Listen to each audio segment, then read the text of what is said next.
Binuksan ni Pangulong Ferdinand Marcos Jr. ngayong Biyernes ang bagong westbound off-ramp mula sa NAIA Expressway na direktang papunta sa Ninoy Aquino International Airport Terminal 3 sa Pasay City.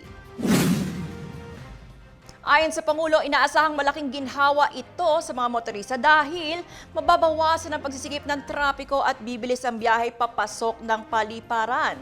Bagamat maiksi lamang ang bagong kalsada, sinabi niyang malaking tulong ito dahil dito madalas nabubuo ang traffic. Tinatayang makakatipid ng hanggang 1.5 oras sa biyahe ang mga commuter at motorista. Ang bagong 320-meter two-lane off-ramp sa Andres Avenue ay bahagi ng NAIA Expressway Phase 2 project na layong mapaluwag ang daloy ng trapiko at mapadali ang access sa airport.